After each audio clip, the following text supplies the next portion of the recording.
Good YouTube, Quinn Wade coming to y'all with that instant basketball analysis on Analysis Playground on YouTube, exclusively on there forever. And we're gonna talk about how the Brooklyn Nets actually got a win tonight. This time it was against a playoff team and a above 500 team, the Toronto Raptors. They held the Raptors below 90 and they won 96 to 81. The Raptors are now 8-19 and 4-11 at home. They played at home tonight. And then the Raptors are 17-13 and 9-6 on the road since they lost this game. The Nets started off good. They won the first quarter 24-18. In the second quarter 25-21. The Raptors made it more closer with the third quarter when they won it 26-18. But they held the Raptors to 16 points in the fourth quarter while they was able to score 29, and that's how they was able to win this game. It was Brandon Ingram versus everybody, it seemed like, because for the Toronto Raptors, he played 33 minutes and had 19 points, and he was 7 of 18 from the field. He took some good looks, and he was taking shots that he can make.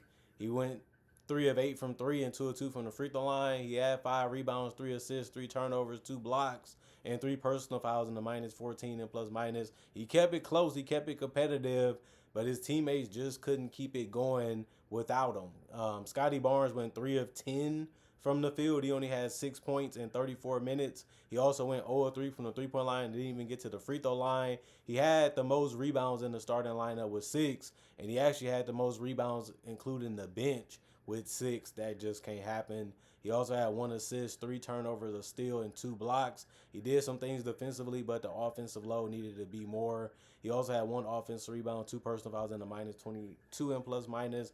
Jakob Poeltl made a layup, and that was the end of his night. He only played 7 minutes. He had 2 boards, 1 turnover, and he was a 0 in plus minus, and he had no personal fouls because he didn't play that much.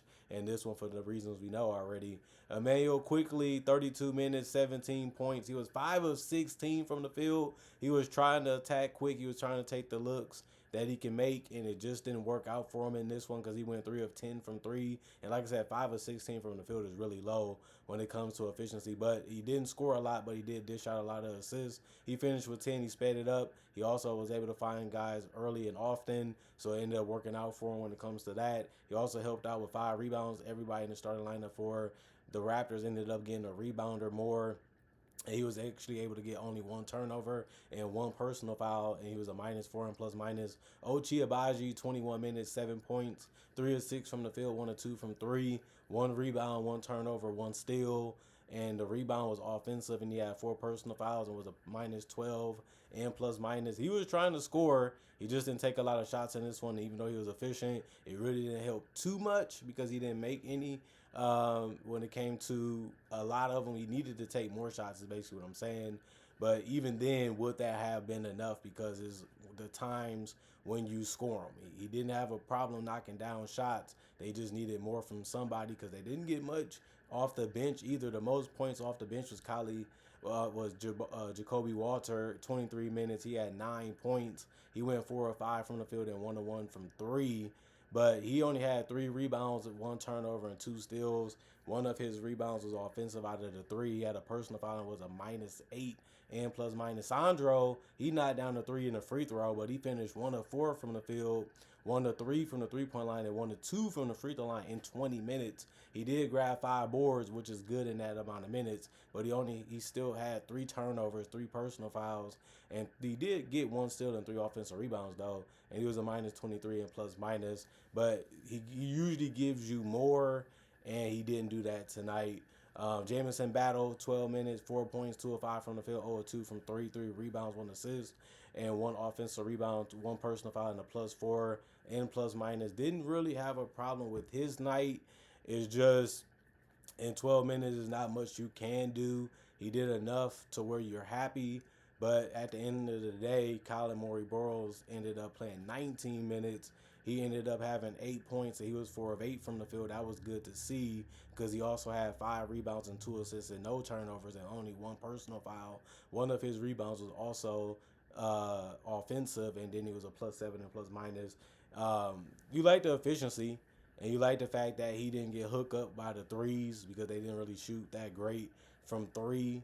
In this game, Garrett Temple played 2 minutes. He did have one assist and one. It was a +1 and plus minus, and that's all that he did. Jamal Shea was supposed to give them more, but he didn't. He played 20 minutes and had only 2 points. And I don't really say that because he went 1 of 7 from the field and 0 of 4 from three. He had 4 assists, but he still coughed it up and had 2 turnovers. He also had 2 rebounds.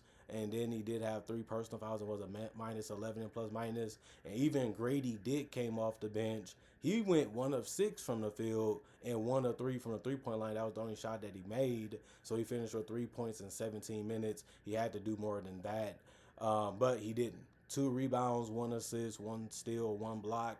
He also had 1 offensive rebound, and he was a +7 and plus minus. And the only reason why I said that Ingram needed more is because they shot 32 of 86, 37% from the field. They also was 10 of 36, 28% from three, 7 of 8 from the free throw line. That means they didn't get to the free throw line that much if they only took 8 shots. And they did make 88% of them, which was great. But they also only had 39 rebounds. They only had 23 assists, 15 turnovers. Is a lot for a team. They also only had 6 steals and 5 blocks. And they did commit 19 personal fouls in this game. And then the Brooklyn Nets, the team that most people thought that, yeah, we going against the Nets, we're going to get that win. But that's why you play the game, because you never know what's going to happen. Michael Porter Jr., 36 minutes, 24 points. He ended up leading the team with that, and he usually does, especially with no Cam Thomas. That's game high for both teams, though. He was 9 of 18 from the field, hurting them with the layups and the drives and the jump shots. Went 4 of 8 from three and 2 of 2 from the free throw line. Had a double-double because he also had 11 rebounds. That was the most on the team. He also had 5 assists, 3 turnovers, 1 steal, 1 offensive rebound, 3 personal fouls, and a +26 and plus minus. He's having a fantastic season. He's playing exactly like he usually does. He just get more touches and more chances to do more things, and that's why his numbers look so godly. Is because he's getting more chances, and he's like not like his numbers are too much different than Denver. There is a little more inflation there because he got more of a green light, but the man got talent. The man can play. The man can score. The guy is very quick, very fast. Even when it comes to rebounds, he do a lot of things that can help you win a basketball game, and that's why the Denver Nuggets won the championship, because he was really good, with them. And he's just showing you what more he can be and what more he can do with the Nets. It's not just because he's on a bad team. He has been a good player when he's been healthy. It's just he's getting more chances to show it. Noah Clowney, 33 minutes, 19 points, 5 of 12 from the field, 4 of 8 from three also.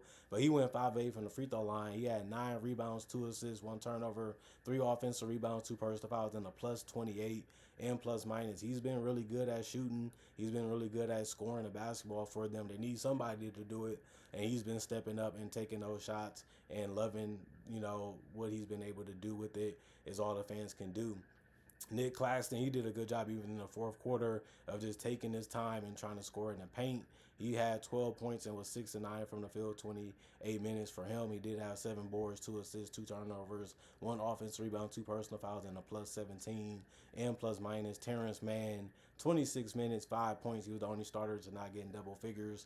He also went 2 of 3 from the field, 1 of 2 from three. He had 3 rebounds, 7 assists. Every starter had a rebound or more and an assist or more, showing you how good they played as a team. And 7 assists is a lot for a guy that doesn't really look to do that often, but he moved off the ball a lot, and he was able to keep it moving, and he found the right guys at the right times. 2 turnovers, 3 personal fouls, and a +28 and plus minus. Yegor played 30 minutes. He was a good job of closing the game with his 3-point shot and his ability to put the ball on the floor and make plays too. He was 4 of 8 from three also, but he went 6 of 10 from the field, and he was shooting them threes like crazy, even from distance. He also had 5 rebounds, 3 assists, 4 turnovers, and 2 steals, and 1 personal foul, and +24 and plus minus. He's looking like a good player. He's looking like a starting caliber player. You just want to see him continue to compete defensively, and you want to continue to see him have confidence in that jump shot. They're going to give him room. They're going to give him space. He should not be afraid to take it, and if he can find a better shot, give it up early or just drive without no fear. That's all I can tell him. Zaire Williams, 14 minutes. He had 2 points because he went 2 of 2 from the free throw line. Although he did go 0 of 2 from 3 and 0 of 3 from the field. He had 1 rebound. Everybody had a rebound or more off the bench. And basically, they did the same thing that the starters did because most of them had assists or more besides Zaire Williams. He did have 3 turnovers, 3 steals in the block, and 1 offensive rebound. That was his only rebound. He was a minus 16 and plus minus. Danny Wolf took some shots, but he didn't score. He played 19 minutes. He went 0 4 from the field and 0 1 from 3. He had 3 rebounds, 2 assists, 1 turnover, and a minus 6 and plus minus. It was a 0 with personal fouls. Day'Ron Sharpe, he also had a good time finishing around the rim, and he finished with 20 minutes. And he had 8 points. It was 3 or 4 from the field and 2 or 2 from the free throw line. He also had 3 rebounds, 4 assists, 2 turnovers. 3 personal fouls was the worst part of his night, but he was a minus 2 and plus minus. Just was real patient when it came to scoring around the rim, and it worked out for him. And when he wasn't doing that, he was giving the ball up, and it ended up working that way too because he got some assists because of that. Tyrese Martin played 11 minutes. He had 2 points. He was 1 of 3 from the field, 0 of 2 from 3. He had 3 rebounds, 2 assists, 2 turnovers, 2 personal fouls, and was a minus 17 and plus minus. And then Nolan ended up playing 22 minutes. He had 8 points. That was tied for the most off the bench with Day'Ron Sharpe. But he went 3 of 9 to get his, 1 of 4 from 3 and 1 of 2 from the free throw line. He also had 3 rebounds. That was tied for the most off the bench because all the other 3 guys, Tyrese Martin, Day'Ron Sharpe, and Danny Wolf had 3. But he had 2 assists, 1 turnover, 1 steal in a block, 1 personal foul. He was a minus 7 and plus minus. They kept the ball moving. They kept trying to make the right play. They rolled Michael Porter as much as they could, and they just played just good basketball. Not great, not amazing, good basketball. And it just shows you that they can play together. They can benefit each other, and they can, just be a team that takes advantage of the situations because they can cause some matchup problems with their speed and their quickness and their athleticism and their height. But other than that, they shot 35 of 75, 47% from the field. That was better than the Raptors, who shot 37. They shot 14 to 15, 40% from 3. The Raptors shot 28% from 3. They was 12 of 16, 75% from the free throw line. They took more free throws by 8, but they made it at a worse percentage compared to the Raptors, who shot 88% and shot 8 free throws. 48 rebounds. They out-rebounded them 48 to 39. They had 29 assists. The Raptors had 23. They had 21 turnovers. That was way too many, but the Raptors had only 15, so the Raptors took care of the ball better. 7 steals, 1 more than the Raptors, who had 6. 4 blocks, the Raptors had 5, so they beat them there because the Nets had 4. And then the Raptors ended up having 9 offensive rebounds. The Nets had 6, but the Nets had 42 defensive rebounds, while the Raptors only had 30. And then 17 personal fouls for the Nets, 19 for the Raptors. So the Nets should be happy they got another win. They played for it. They pushed themselves. They really wanted to see if they can beat this team. They put themselves in a good position to do it. And they did a good job of just playing team basketball and trying to get the best shot that they can and having confidence in themselves to be able to make it when they was able to get the ball or, find a way to create it a little bit themselves. And the Raptors, this is a mess. I mean, they literally had a chance to win this game. They was in it, then they got down, then they got back in it a little bit, and then they just couldn't keep it going. And then they just ended up just self-combusting, and they just couldn't get it to a point where they can win it again, and the game just got out of hand, and next thing you know, they ended up losing this one.